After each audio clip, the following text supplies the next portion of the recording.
Welcome to Phoenix International Raceway, where it is a cloudy day here in the Valley of the Sun, but the heat is on in the chase for the NASCAR Sprint Cup with just 2 races remaining. This is final practice, otherwise known as happy hour for the NASCAR Sprint Cup cars. And the top 2 in points, Jimmie Johnson and Mark Martin, well, they're all working real hard to get these cars dialed in.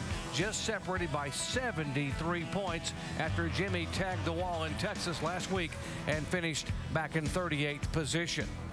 Well, Jimmie Johnson's already won the first battle of the weekend by out-qualifying his nearest points pursuers. You see Mark Martin will start back in 10th spot and Jeff Gordon 14th. The only driver in the chase to out-qualify Jimmie Johnson was Kurt Busch, who will start in 2nd position. With more on the reigning champ, let's go down to Jamie Little. Well, after a dramatic turn of events for the 48 team last week at Texas, all eyes are on an interesting points battle. 3 different drivers could leave here tomorrow as the points leader. But right now, as you said, it is all about Jimmie Johnson. He remains the points leader, and they did a solid qualifying effort yesterday, qualifying 3rd. And right now at happy hour, he is at the top of the charts. Now, we have to mention there was a little bit of rain earlier. They have combined 2 practice sessions into 1, and there is a mad scramble down here in the 48 camp to get him up to speed, fine-tune that race car, and keep him ahead of the man who is chasing him in the points, Mark Martin. And for more on him, let's go to Shannon Spade. Jamie, back in April, the weekend belonged to the 5 team and Mark Martin. They sat on the pole, led the most laps, and of course, went on to victory lane. Now, they unloaded this weekend with the same setup that they ran back in April, but it was only good enough for a 10th-place qualifying effort. I spoke with Alan Gustafson this morning. He told me they just didn't get a good feel for the racetrack yesterday. He said the car is not terrible, but we've got to work on getting it great. So far, 2nd on the speed charts. Now, one thing to keep in mind, in April, Mark Martin gained the maximum amount of points for one race, 195. You gotta believe that that is their goal again this weekend. Duck? Thank you very much. Let's show the people where the chasers are right now in this final practice session. And how about the fact that Jimmie Johnson and Mark Martin are sitting 1-2, not only in points, but in right now on the speed charts, separated by 1/100th of a second in this practice session.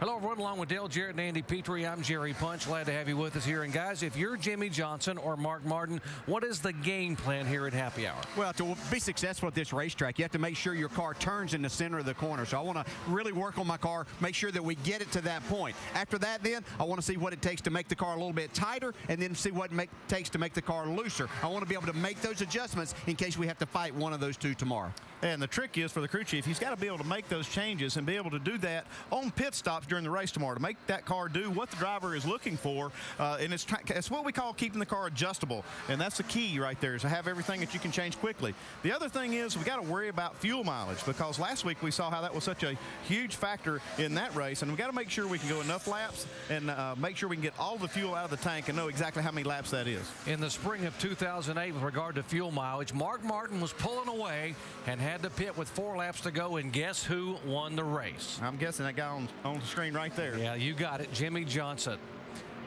But last week it was the other way around, because Jimmie Johnson had his issues, and it all started on lap number 3, contact in the corner.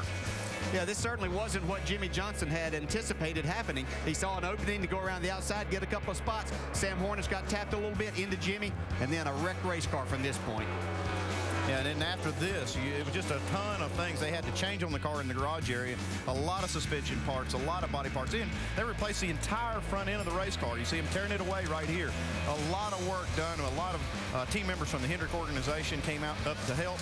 Lost 115 laps, but got back out there and gained 15 valuable points. And that's the key, Andy. They came out, instead of finishing 43rd, they finished 38th, and 15 points. So very important. Remember, Jimmie Johnson lost the championship back in 2004 by just 8 points to Kurt Busch. Now, the scenarios, there are numerous scenarios for the weekend here, folks. Jimmie Johnson actually could clinch here, or he could leave here 3rd in the points, and this guy could walk away as the points leader. Here's how Jeff Gordon could do it: winning a race, earning maximum points. Johnson finishing 27th or worse, which would be very unusual. And, of course, Mark Martin finishing 5th or worse, but it could happen. Well, that looks easy when you put it like that, but it's going to be difficult for Jeff Gordon to leave here with the points lead, but he does have a chance.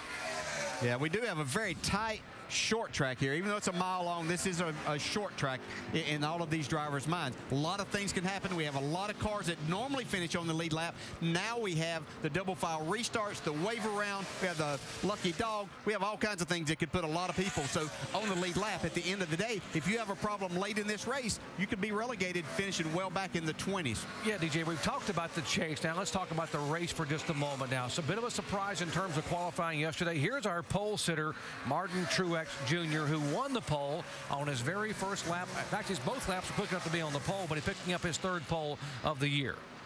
Just did an incredible job. That was kind of weird how he went out there. A lot of cars, a lot of drivers took 2 laps to get up to speed, picking up almost a half a second, some of them. Martin Truex was out there, went out there and got the speed out of his car right off the bat. And like you said, both laps in qualifying were fast enough for the pole. And he's never had a top 5 finish at this racetrack. He's had finished 10th in the top 10 3 times, 7th twice. Juan Pablo Montoya, one of our drivers in the chase, trying to bounce back from the disappointment a week ago. He was involved in an incident. He and Carl Edwards getting together. Montoya was running 9th, Edwards 8th at the time. And although Montoya was able to come back out and finish 37th, it was his worst finish of the year. You see right here, they go down in the corner. He's side by side with Carl Edwards. And Carl gives him plenty of room, but looks like the 42 car of Montoya got loose, had to have some room to catch it, gets right into the left rear of Carl Edwards, causes a big crash right here. Jeff Gordon real lucky not to get damaged in this. Had to fix a splitter on the front of the 24 car, and Jeff Gordon was able to come back and finish in 13th position. And here's the guy that actually won the race at Texas, and a great effort by the 2 car, picking up his 2nd win of the year, Kurt Busch.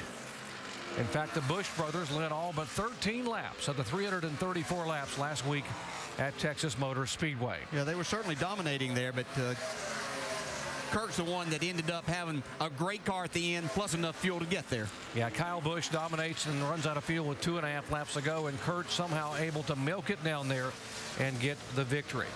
This is happy hour, final practice session, and it is very critical for this guy to be able to get comfortable in his car using hand signals back in the garage area, talking to the crew, Ron Malik there, the car chief, and Chad Knaus trying to get this 48 dialed in for yet another championship.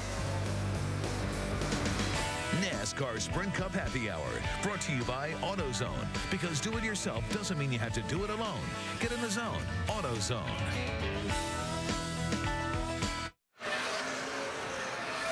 Big weekend of racing still headed your way from here at Phoenix International Raceway. We invite you to join us for live flag-to-flag coverage of the NASCAR Sprint Cup Series presented by Goodyear here at Phoenix tomorrow at 2:30 Eastern Time on ABC, beginning with NASCAR Countdown. Now, coming up later today, we could crown a NASCAR Nationwide Series champion. Coverage beginning at 4 o'clock Eastern Time. Kyle Busch finishes 7th or better. He becomes the newest champion in NASCAR. And how about championship in NHRA style? We will settle a championship in all pro classes this weekend. Pomona, California, qualifying tonight, finals tomorrow, 7 o'clock Eastern Time. It is very, very close there in the top fuel standings. At NASCAR Now, we will set the stage and wrap up what has been a wild weekend of racing. 10 a.m. Eastern Time on Sunday and 10 Eastern Time Sunday night. Whoa, the 48 car just in a four-wheel slide coming out of the corner.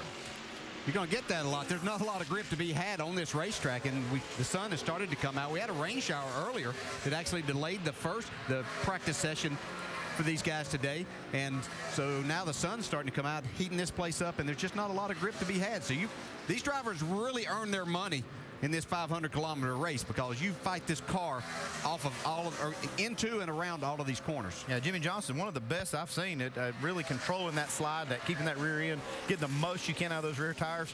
There's another guy out there that does it real well too, and that's Kyle Busch in this 18 car. He can really hang that thing out and get the most out of the race car and get the speed out of it with the rear end hung out. Shannon? Well, the 18 of Kyle Busch says he's just lacking rear grip. It was a track bar adjustment that Dave Rogers made on that car last time they brought it into pit road. Now, this is a brand new race car for Kyle Busch. I asked Dave Rogers, who of course came on board as his crew chief last week for the first time, if this was one of his builds. He said, no, this is one of Steve Addington's cars. He's sticking with the same schedule for the rest of the season. But guys, Kyle Busch has a friend on board award this weekend, and that's Casey. On the front of that car, it's a 4-year-old rescue dog, was voted luckiest dog of the in the United States, I guess, and his owners are also going to be at this racetrack, so a little extra luck, hoping that Kyle Busch is a lucky dog this weekend. That would be, he wasn't very lucky last weekend in terms of the Sunday race after dominating and running out of fuel with 2.5 laps to go. Now watch the telemetry with Kyle Busch. Back in the spring, he really struggled here getting this car to turn, and some of the guys in the garage area were saying it's because he doesn't use a lot of brake typically in a race car. Well, he typically doesn't. That's the way that he likes to drive the car. He likes to let the car and the chassis do its work. And so he tries to stay off the brake and not affect, because the more you're on that brake, the more you can affect everything working. The shocks, the springs, the sway bar, everything there. So that's the way that he likes to do it. They just have to figure out how to get the car to work that way for him, because that is his driving style, and obviously it works very well when you can get it suited for him. And ironically, a lot of drivers over the years have learned that here the brake really helps you set the car, at least initially, to get the car to turn. Yeah, and he may have to adjust his style a little bit too for certain places, because this is a place that I think sometimes you use a lot of brake getting down into turn 1. We're coming out of turn 2 right here and now, and as he heads down the back straightaway, now this won't be as hard a braking area as you go into turn 3. You actually let the car roll. Kyle's getting ready to come in now, but you let the car roll more there. But in as you get into turn 1, you use a lot of brake, you get off, then you can help set the nose of the car a little bit more right in the center of that, and that may be something that Kyle is working on too. And Andy, here's a driver who says this track really fits his driving style. Yeah, I think they all fit Greg Biffle's driving style. He's very, very aggressive. Goes out there and really gets the most out of the car every lap, and that's really important in practice, that you've got a driver that'll push this thing absolutely to the limit and sometimes a little past it without getting in trouble, and that way you find the weak spots in your setup. And Greg Biffle is one of the best at that. I mean, he really goes out there and practices hard. Right there, see, he's driving the car just all it'll do, just about to lose it in the middle of the corner.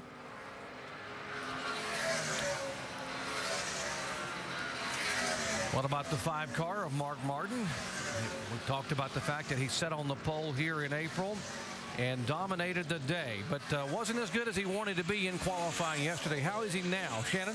Well, so far so good for that 5-team, Doc. They went out in this practice. They immediately went to the top of the speed charts. Mark Martin said he's very happy with the car. This is exactly what he said. He said, at this point, we're just going to have to rob Peter to pay Paul in order to make this car any better. But they're still working on it. They brought it into the garage. They made a right front spring change. I asked the team, I said, are you guys just tweaking on it, trying to make it go a little bit faster, find a little more speed? They said, exactly. That's exactly what we're trying to do. Of course, chasing that 48. Doc? And Shannon, what they're talking about with this racetrack, I guess, guys, is the fact that it's totally different from one end to the other, so you can be really good or pretty good in one end, but just hanging on in the other. Yeah, you can kind of take that both ways. I mean, this racetrack does take a compromise, and what Mark may be saying there is that, hey, we're going to be better in 3 and 4. We may have to give up something in 1 and 2 to be better there. We got to decide where we want our car the best. The other way that he could mean that is there's only so much grip out there, and you're trying to get the car balanced all the time, and sometimes if you need that front end to turn better, you've got to go back and take a little away from the rear, and so that's what you're fighting here all the time. Yeah, and Mark Martin sat on the pole, won this race earlier this year in April, but that was a night race, and I think that they're probably having to work a little bit around that setup that they used for that, because this is a daytime race and you're going to have less grip even than what you had at that particular time. But Mark Martin's one of the best at getting his car dialed in on this type of racetrack. We talk about the different styles. He's just so smooth everywhere. He doesn't upset the car at any point in time. He doesn't hammer the brakes, and he wants to get in that gas hard. He likes to do that, but he also understands that there's only a certain amount that you can give here. And then there are drivers, when you take them to a flat racetrack, they just excel. There are guys who like running flat racetracks. Mark Martin's not bad, but this guy, Denny Hamlin, at New Hampshire, at some of the tracks, Pocono, where he won both times as a rookie, you put him on a flat racetrack with lots of speed, and he soars right to the front. Yeah, I've said this many times about Denny Hamlin. He's excellent on flat tracks, and I believe that the reason he is because of the way he uses the brakes. Okay, he gets the most out of the brakes on the straight part of the racetrack. Down the straightaway right here, you get the car down. He does really good with that, but then he gets off of the brake real early, and that lets the car roll through the center of the corner, and that's really critical at flat racetrack. Yeah, and then talking to Mike Ford about Denny's style some too is a lot of what you're saying right there, Andy, but he's really smooth in making all of those transitions, getting back to the throttle. He just doesn't overdrive the race car, and when they have problems on these type tracks, that's what Mike talks to Denny about, and it doesn't take long for him to get back to that. Just really smooth, and that will really benefit benefit you on a racetrack that doesn't have a lot of grip. Denny in very elite company when it comes to running well here at Phoenix International Racetrack. Arguably one of the toughest tracks to get a grip on because, take a look, he's right there with Jimmy Johnson, Mark Martin, Tony Stewart, and Jeff Gordon with great average finishes here. Drivers with a minimum of 5 starts.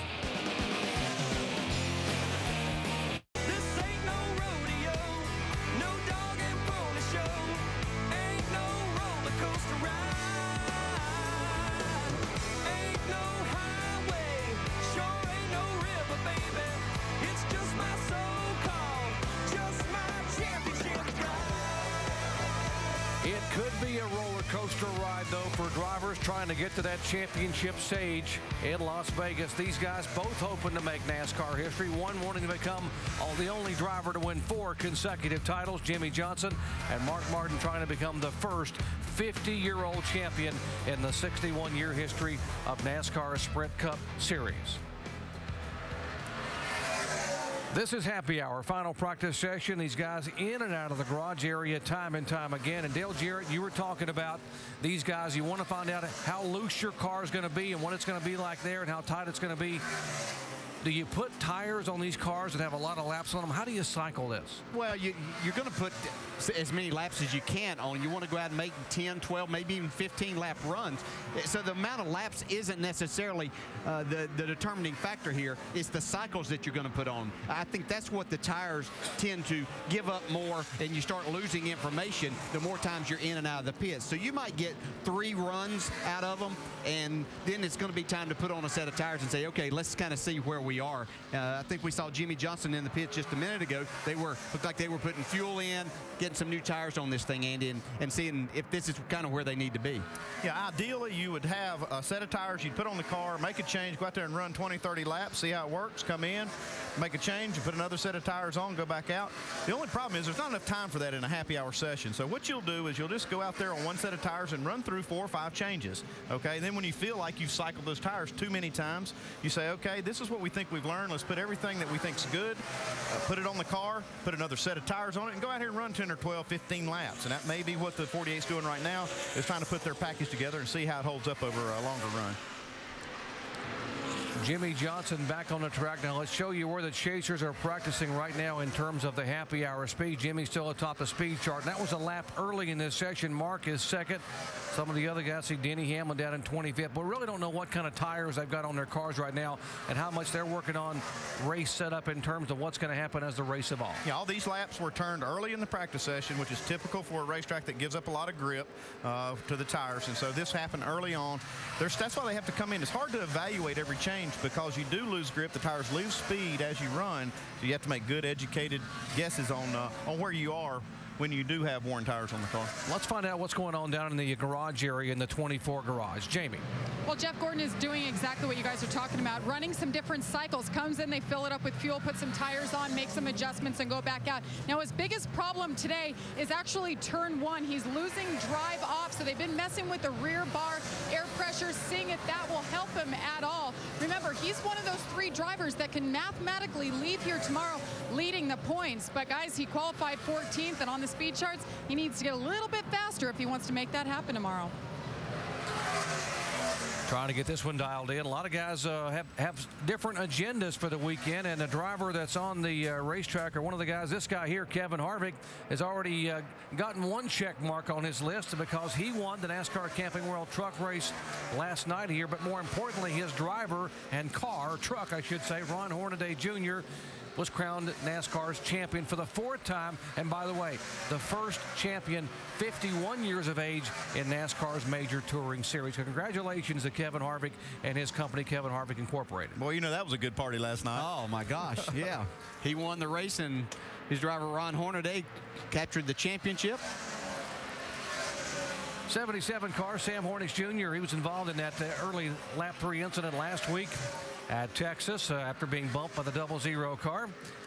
And the 07, Casey Mears, these guys are going after it like it's a race. You know, we used to see a lot more of that in practice. I can't tell you why, because people are more just on a different agenda, making their car do what they want. But, you know, we used to get out in practice a lot go back in the older days, I'll say, back in the 90s, oh my gosh. But, you know, we would get out and race and see what the competition had at that time. And these guys really aren't as concerned about that anymore. It seems to be more technical now. These practice sessions are, they want to get out there in clean air. They want to try to get as good an information as they can bring back to the, to the garage area. And sometimes if you get out there and start mixing it up and racing 2 or 3 guys, you kind of lose track of where you really are. I know sometimes you need to know how your car acts in traffic, but at the same time, you want to be able to make good, educated changes, and sometimes that doesn't work to go out there and run in a group of cars. Both these guys had good cars in qualifying. Casey Mears qualified 9th in the 07. Still question marks about whether this car will even be back next year or if Casey will have a ride, so that's to be answered yet by Richard Childress Racing. And in front of him, Sam Hornish,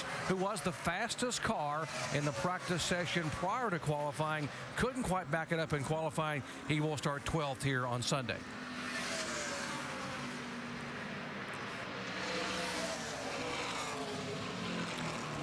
We talk about great performances this year, and although we weren't able to see everything that happened last week, but the 31 car of Jeff Burton, he wrecked a primary car in practice in the opening day at Texas, had to go to a backup car and qualified it, started 42nd, and drove that car all the way to a top 10 finish last week at Texas. And he says that, and I think that has added a lot of momentum for this team here in the final 2 races. Yeah, other than qualifying, he's had a great weekend here so far.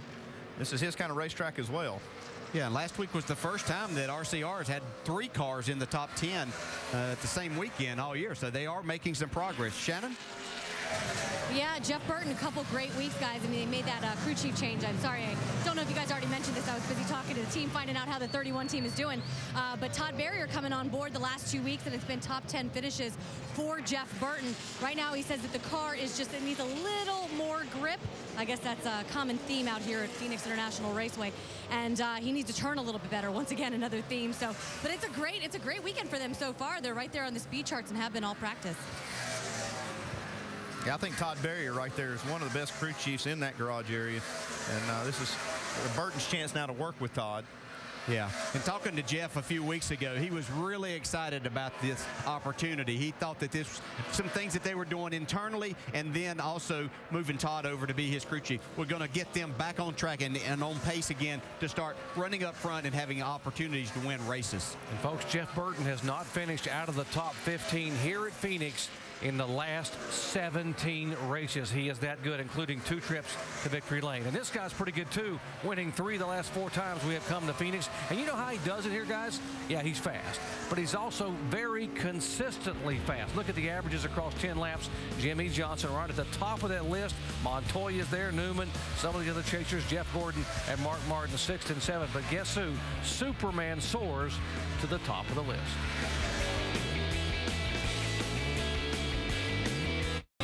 This run, Larry Dixon took the top fuel points lead for the first time this year from Tony Schumacher. He leads by a single point. There are 2 more qualifying sessions today, and it can change again. Qualifying tonight at 10:30, finals tomorrow at 7. Thank you, Paul. Championship to be decided in Pomona NHRA style. And yes, they do award points for qualifying NHRA. That's why, as you heard Paul say, Larry Dixon able to take the lead for the first time this year. Tony Schumacher has won 5 consecutive top fuel titles, and the 2 that he didn't win before that were won by Larry Dixon. That's how good these guys are. Should be fun to watch. What about another Tony who's driven about everything with wheels on it here at this racetrack? There is Smoke, Tony Stewart. And folks, he's run a USAC Midget, a Silver Crown, an Indy car, a Super Modified, a NASCAR Nationwide Series car, and a NASCAR Sprint Cup car. All of those successfully here at Phoenix. Well, not all this weekend. No, I don't think so anyway. Love to watch that shot that we saw coming out of turn 4 as we go inside with Tony now. You can see him turning back to the right as he came out of the corner, really sliding the back end. Now he's coming into the pits, but it was a really cool shot. You could see his hands and just easing back to the right, just trying to keep up with the back end. I wonder if driving all those open wheel cars really does help you on a flat racetrack in terms of being able to drive that car, the back of the car with the steering wheel. I don't think there's any doubt that people like Tony Stewart and Jeff Gordon and Ryan Newman that came from that open wheel background, and especially as they got on to asphalt and running the midgets and different cars that they ran, gave them some advantage as they came, and especially as the cars have transformed into what we have now. Guys, yesterday, I don't think any doubt that the biggest smile in the garage area belonged to this guy, Max Pampas, who qualified the 13 car, his Toyota, 23rd. Now, he's not in the top 10 or the top 20, but you would have thought he put this car on the pole because he was just overjoyed to be able to make that kind of progress here in the Cup car. He did a great job qualifying yesterday. Missed the race the week before in Texas, and, really wanted to come here and make this race. And he didn't just make it, he made it real easy. I mean, he was way up in, like you said, 23rd spot, which is a great qualifying run for him. Yeah, it's easy when it's all over. It wasn't easy as he was doing it because it's a difficult racetrack. Whether you're going to qualify or going into the race, this is a difficult track. One that the drivers love because it is a driver's racetrack. He did a fantastic job qualifying yesterday. And he was the slowest car on his very first lap. And as he said in the interview after qualifying, I had to attack the racetrack and go with what they told me to do. And guess what? That put him in the top 25. He's one of 3 rookies running for Rookie of the Year this year in NASCAR Sprint Cup Series. Joey Logano has already won once this year. Holds a 36-point lead over Scott Speed, whose best finish was a 5th at Talladega back in the spring. And Max Pampas had a top 10 finish at Watkins Glen. He is 3rd in the standings.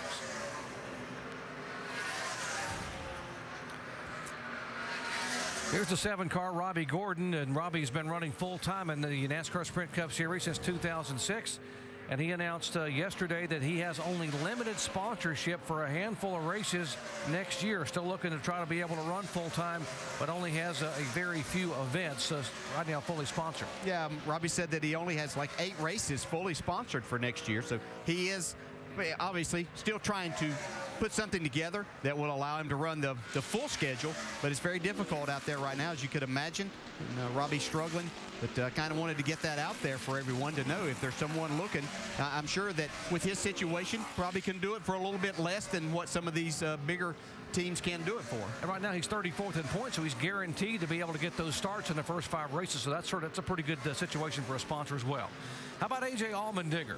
Last week, the first time that he drove a Ford for Richard Petty Motorsports and came home with a top 10 finish. He will be in a Ford for the final 2 events, getting ready for the full-time Ford Assault in 2010. Well, this is a team that's really going through some transition right now, trying to get, like I say, switch manufacturers. They're doing a merger. They're going to Ford.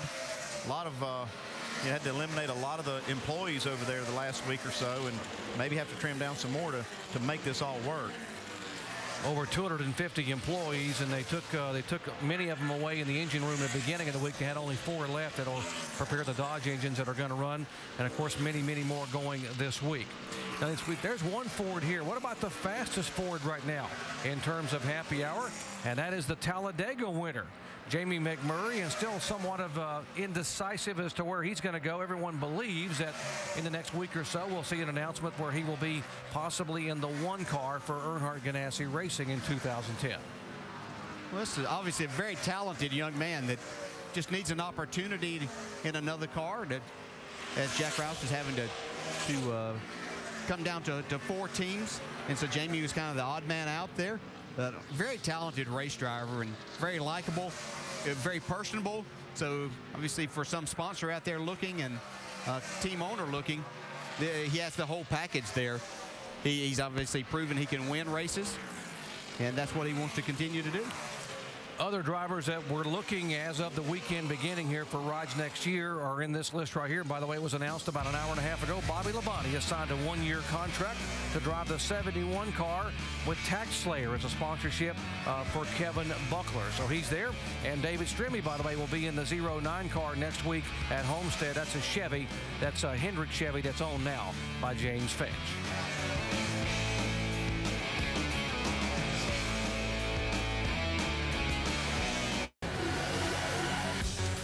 Race number 9 of the chase for the NASCAR Sprint Cup coming your way from Phoenix International Raceway. Coverage tomorrow presented by Goodyear at 2:30 Eastern Time on ABC. Coming up next, NASCAR Nationwide Series action. Denny Hamlin, Carl Edwards on the front row. Harvick and Kyle Busch in row 2. Could Kyle clinch it? You'll find out. Coverage starting at 4 Eastern Time on ESPN2. And we will crown all the Pro Series champions in NHRA action this weekend at Pomona. Qualifying and finals, of course, tomorrow night, 7 o'clock Eastern Time.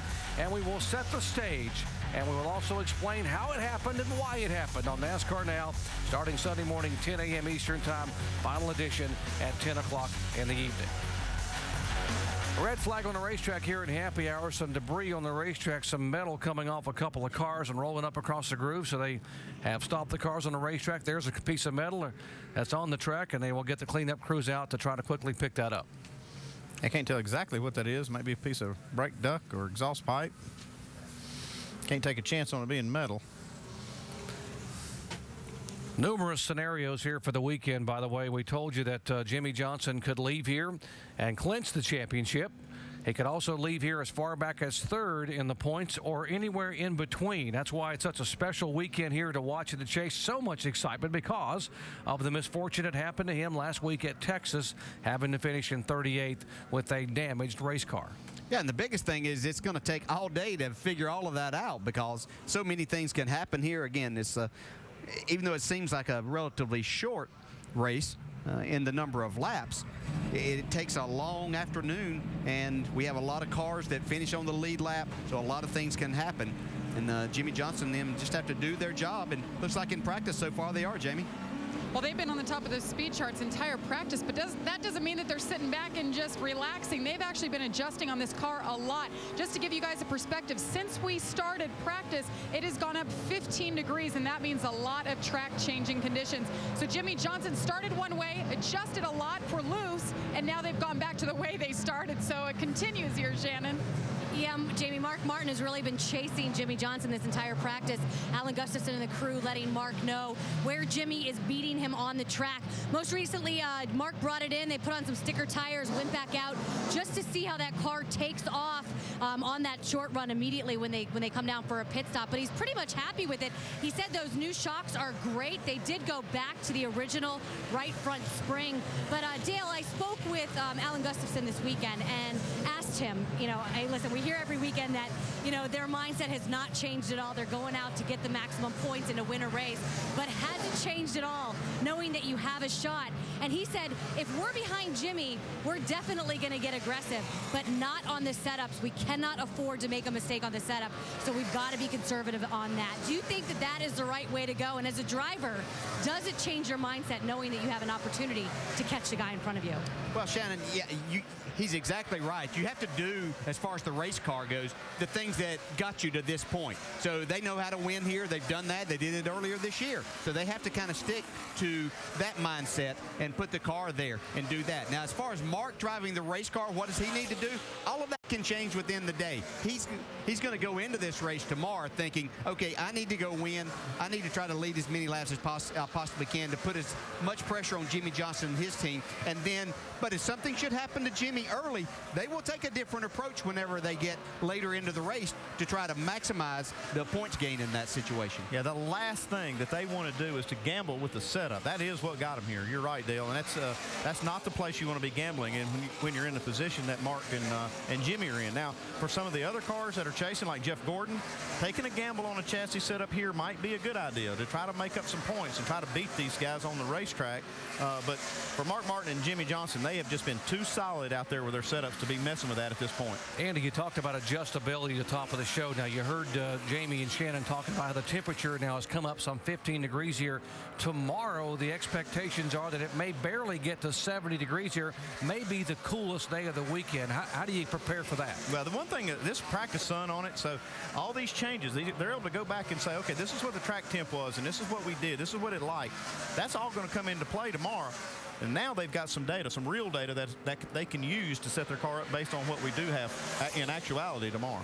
Yeah. Andy hadn't lost his mind, folks. We are in the desert, but it did rain here. I mentioned that earlier. We're not crazy.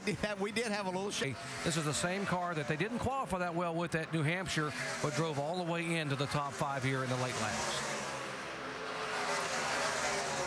Here's Carl Edwards out in the NASCAR Sprint Cup car. Carl will start second in the NASCAR Nationwide Series, a race coming up here later today.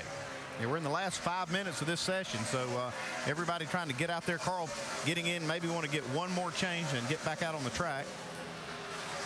Seeing Jimmie Johnson's got 62 laps he's put on the board. Mark Martin has put up 60 laps, but he has had a really good car in this practice, and I think he's going to be a factor tomorrow.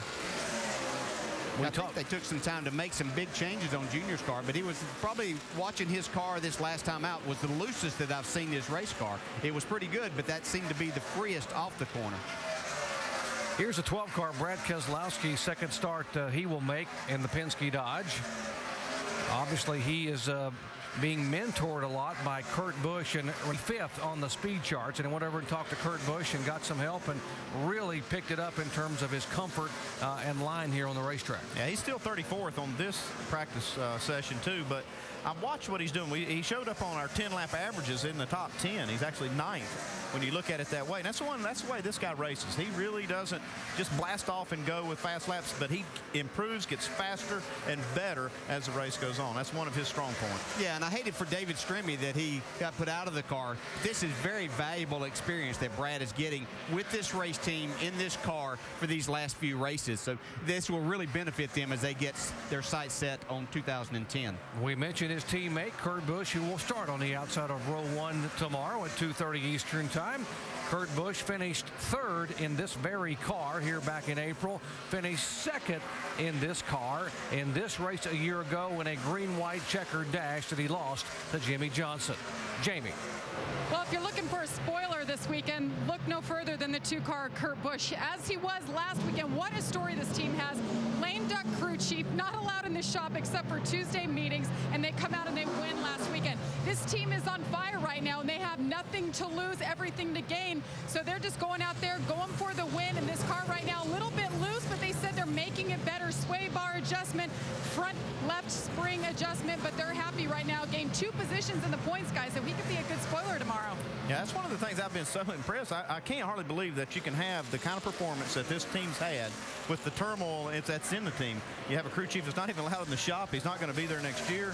You know, just the lame duck situation itself is not good, but they have really been impressive. Yeah, we've heard Kurt a few times in these chase races kind of go off on his crew, but I'm going to give him a lot of credit for really holding things together that much. They've really had some very solid races, as you pointed out, Andy, and yeah, I've just been amazed that they could do that. I think a lot of it shows just the amount of talent that Kurt Busch has as a race driver. But a couple of Joe Gibbs Racing teammates, the rookie Joey Logano there in the 20 car, behind him Denny Hamlin. You see Logano second fastest average this session, so the average laps very good for the rookie, still trying to get his feet on the ground in a cup car here at Phoenix. Back in the spring, Joey qualified 31st and ran in the top 25 and was able to bring it home in 21st position. A little splitter rub, seeing the smoke out of the back of that car? Now, that's always been a question with these Gibbs cars. I'm not sure that's where it's coming from, Doc. It looks like it's coming out of the exhaust pipes. I don't know if they have some little different setup as far as the engine's concerned, but you see that a lot on these flat. Whoa, check it out. Man, he got that car loose. But you do see that the Gibbs cars do have a lot of smoke that comes out, especially on flat racetracks. Saw him break that car loose. DJ, is that him breaking it loose with the throttle, getting in the throttle coming up off the corner, or is the car just itself breaking traction with the track? Well, he's just trying to get too much throttle there off of turn 2. You do that, you'll chase the car a lot in this particular part of the racetrack. But that's a lot more sideways, obviously, than what you want.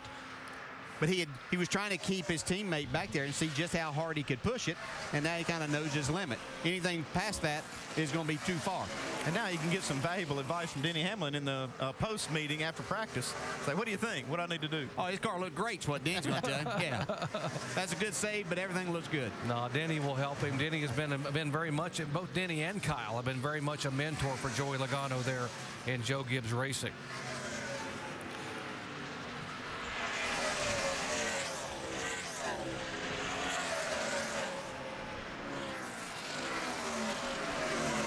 Final minutes of happy hour here as they push the 48 car of Jimmy Johnson back to the garage area. Got to believe that the champ is done.